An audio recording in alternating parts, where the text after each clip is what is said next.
I'm on a carbon fiber kick, so today I'm going to show you how to make a simple sheet of carbon fiber. I will link the products I'm using in the description below, and I will put what they are on the screen at the time of using them. And I'm also going to include the mistakes that I made along the way so that you can learn from me. Let's get started. I'm going to start by peeling the protective layer of film off my plexiglass. Then, butyl tape all around the outside. I'm only going to make this piece about yay big, so I don't need the whole piece of plexiglass. To be sure I'm consistent, I'm going to stick my butyl tape onto the roll of butyl tape, and that will be my guiding line for cutting the next piece of butyl tape. We stick our butyl tape down nice and firm. Last piece. You can see I miscalculated here, which means that this piece is not perfectly square. That's okay. I'm just going to cut another small piece of tape and pop it in there. With this done, I'm going to take my serrated scissors inside and cut carbon fiber just slightly smaller than this little footprint here. Next, I'm cutting my release ply to about the same size as the carbon fiber, maybe a little bigger even. Now I can cut my batting to about the same size as the release ply.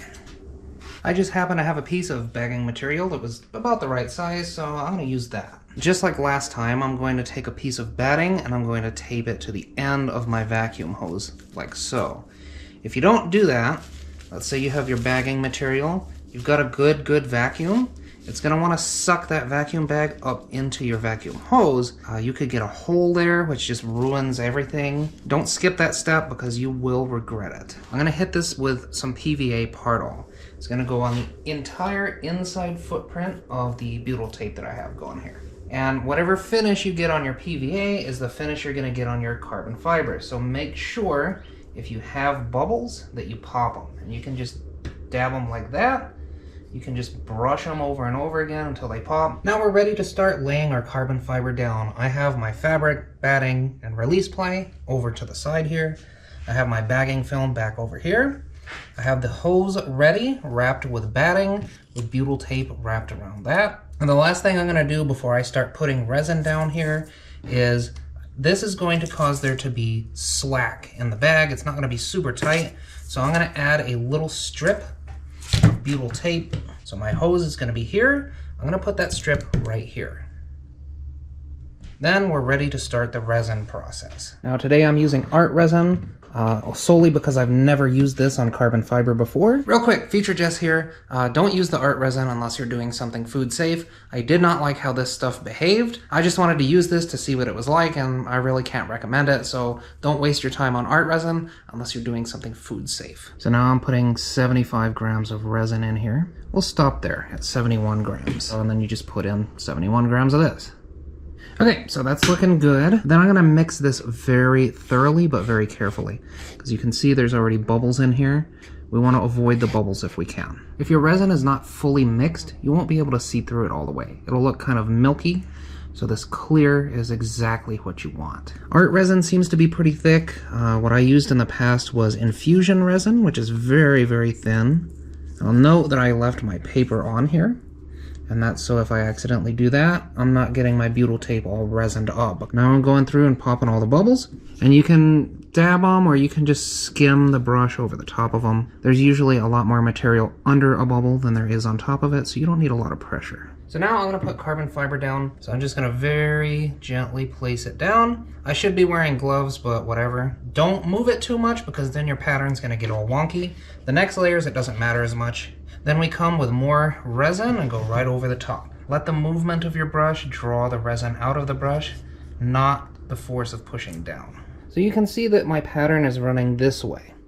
With the next layer, instead of putting the pattern the same direction, I'm going to flip it over and we're going to run the pattern this way.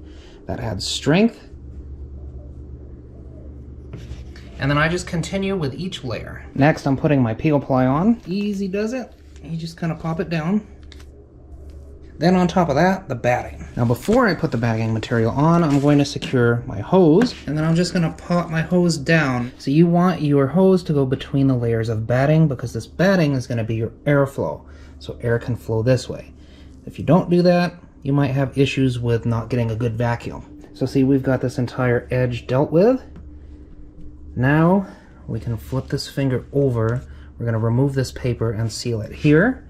That's going to account for the slack here. So see, this is not perfectly flat, it's three-dimensional.